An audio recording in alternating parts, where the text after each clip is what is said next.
जी, धन्यवाद आपका। आप सब भाई यहाँ पर पहुँचे और इस पवित्र काम के अंदर आपका भी सहयोग मिले। ये चुरकाना धाम में हमारा 20 मार्च को एक बहुत जन्म उत्सव के अवसर पर बड़ा मेला लगता है। 11 के अवसर पर, 11 और 12 के अवसर पर इस बार जो श्याम बाबा प्रेमी हैं, पूरे करनाल, कुरुक्षेत्र, सोनीपत, पानीपत के सब संस्थाओं से हम आग्रह करेंगे कि सबको निमंत्रण देकर अपने आसपास के सब क्षेत्रों को, जो एक चुरकाना धाम है वो एक जहाँ पर राजा बबरीक ने, महात्मा बबरीक ने अपने शीश का दान दिया था, वहाँ पर लाखों की संख्या में लोग तीर्थ यात्री वहाँ पर आते हैं। तो एक है वहाँ पर थोड़ा इंफ्रास्ट्रक्चर और डेवलपमेंट के नजरिए से एक बड़ा विराट रूप बने, ऐसा प्रयास है। तो सबसे मिलके सभी संस्थाओं को साथ में जोड़ के इस काम को पूरा प्रयास, दुर्भाग्यपूर्ण है, ऐसा नहीं होना चाहिए और गलत हुआ है। और आज मैं विधानसभा का भी देख रहा था, वहाँ पर हमारे गृह मंत्री और मुख्यमंत्री जी का भी मैंने सोशल मीडिया के माध्यम से पढ़ा कि दुखद घटना और पूरा न्याय मिलेगा, जो दोषी है बचेंगे नहीं। अभय चौटाला ने कहा कि सरकार से बार बार सिक्योरिटी मांगी गई, सरकार ने सिक्योरिटी नहीं दी, जिसकी वजह से नहीं, मैं समझता हूँ कि इस तरह की घटना हुई क्यों, ये बड़ा दुर्भाग्यपूर्ण है। सिक्योरिटी उन्होंने मांगी और सिक्योरिटी ना देने का क्या रीजन रहा या सिक्योरिटी के ऊपर क्या रिपोर्ट थी, वो जो एजेंसियां हैं उन वही तय करती हैं क्या रीजन था और क्या चीज की रंजिश थी। मुझे अभी सारी चीजें क्लियर हो जाएंगी। आज पूरे देश के अंदर किसानों ने लंबे समय तक देखिए, मैं जहाँ तक किसानों के आंदोलन की बात है, हम कई दिन से देख रहे हैं। मैंने पिछली बार भी यहाँ करनाल में आया था, मैंने शांति की अपील की थी। मैं सभी अपने किसान भाइयों से रिक्वेस्ट करता हूँ कि कई बार अफवाहें ज़्यादा होती हैं, कई बार मुद्दा भी नहीं होता। इस बार मुझे नहीं समझ आया कि मुद्दा क्या है किसानों का, अभी तक वो खुद भी क्लियर नहीं कर पाए। जो पंजाब के मुख्यमंत्री हैं, कई बार भगवंत मान, मैं उनकी भी स्टेटमेंट पढ़ता हूँ कि किसानों की सुनो। मैं कहता हूँ केंद्र में तो क्या निर्णय होगा या क्या नहीं होगा, वो तो सरकार और उनकी बातचीत चल रही है, तय हो रहा है।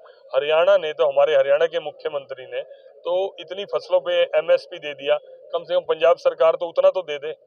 वो तो इतना भी नहीं कर पा रहे, सिर्फ भड़काने के अलावा मुझे नहीं लगता कांग्रेस के लीडर और आपके लीडर कुछ वो कर रहे हैं। और मैं चाहता हूं, और अच्छे किसान बहकावे में नहीं भी आ रहे, और जो किसान की आड़ में जो कुछ लोग राजनीति करना चाहते हैं वो सब लोगों के सामने आ रही है, वीडियो आ रहे हैं। जो नरेंद्र मोदी जी को मारने की बात करते हैं और जो देश से अलग होने की बात करते हैं, वो वीडियो भी आप लोग देख रहे हैं। और मुझे लगता है कि समाज से उनको इस बार समर्थन भी नहीं मिला। ये आम आदमी और कांग्रेस का समझौता हो गया, आम आदमी पार्टी और कांग्रेस का, जैसे मीडिया के माध्यम से मुझे पता चला। और अभी बता रहे हैं कि आप पार्टी कुरुक्षेत्र से खड़ी हो रही है, तो इसका मतलब कांग्रेस तो मैदान से, कुरुक्षेत्र से तो सबसे पहले भाग ही गई, ये क्लियर है। हो सकता है कि इंडिया अलायंस में इनका और भी किसी पार्टी से, कांग्रेस को कहीं और से भी भागने का रास्ता पड़ जाए, तो ये तो भागेंगे और बाद में ये समझौते तोड़ेंगे भी सही। अगर हरियाणा में ऐसा है तो पंजाब में भी इनका समझौता हो गया, पंजाब में कांग्रेस और आप पार्टी का हुआ कि नहीं हुआ? मैं नहीं हुआ, तो वहां भी इनको कर लेना चाहिए, मिलके लड़े तो शायद कुछ। वैसे तो जनता इनकी असलियत जान चुकी है, अकेले लड़े या मिलके लड़े, लोग इनके ऊपर विश्वास खो चुके हैं। इस बार भी है ही समझौता, है ही, बीजेपी जेजेपी साथ ही हैं हम 100%। व्यवस्था को लेकर प्रदेश सरकार पर सवाल उठ रहे हैं, चाहे वो हाल की घटना हो या इससे पहले। देखो, कानून व्यवस्था को उठाकर मैं अब, क्योंकि दुखद घटना है राठी जी वाली, आप क्योंकि उसके साथ जोड़ के न्यूज लगाएंगे, उसका मुझे कष्ट है। लेकिन कानून व्यवस्था के मामले में कम से कम अबे चौटाला जी तो बोले ही ना। उनके टाइम में वो कैसे जेल के अंदर बंद जो क्रिमिनल लोग थे उनके साथ मिलते थे, अंदर से लोग किस तरह से करते थे, उनके टाइम में बदमाश की तरह खुले घूमते थे, कुछ नहीं था वो कम से कम अबे चौटाला जी तो बात ना करें, बाकी कोई और बात करता है। बाकी मैं ईमानदारी से कह रहा हूँ, मैं अच्छे इंसान थे राठी जी, दुख है उनका, उनका जाने का दुख है, उनके साथ ये घटना घटी है, किसी के साथ भी नहीं घटनी चाहिए। एमएसपी को लेकर गतिरोध है, क्या एमएसपी दिया जा सकता है किसानों को? नहीं, एमएसपी जिन फसलों पे दिया जा रहा है, मैं आपको एक, वो कह रहे हैं कानून बना दो, और प्रधानमंत्री जी ने देखिए, वो उसके लिए भी समय चाहिए, बातचीत चाहिए।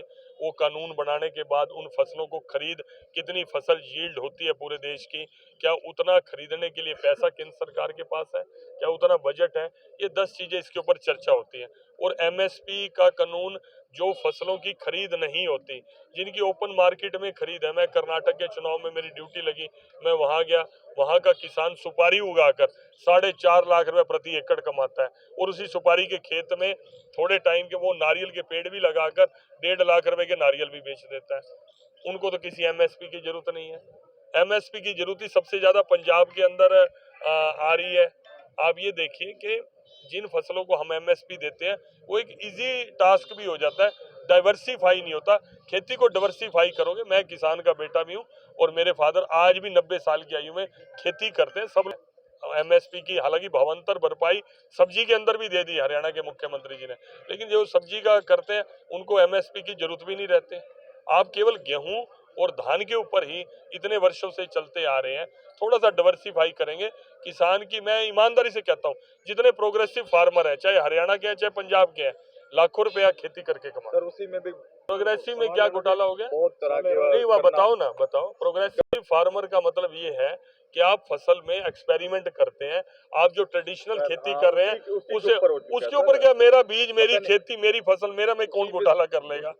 करनाल से चुनाव लड़ेंगे कहीं और? ये सवाल आप गलत आदमी से कर रहे हो। ये जो तय करेगा संजय भाटिया लड़े या कोई और लड़े, ये तय करने वाले हो रहे हैं, ये वही बताएंगे, मुझे खुद नहीं पता। क्योंकि अभी आप खुद ही अभी कह रहे थे मैडम मेयर को अभी कह रहे थे नहीं, मैंने, उन्होंने जब लोगों ने वो बात करी और मैंने तो अपनी कुर्सी के ऊपर, संजय बटला जी ने कहा कि सांसद जी अपनी कुर्सी पे बिठा रहे हैं। मैं कहा ये वाली कुर्सी नहीं, असली कुर्सी में मेरा बस चले तो मैं उनको असली कुर्सी में बिठा दूं। ऐसा नहीं हो, मेरी बहन है।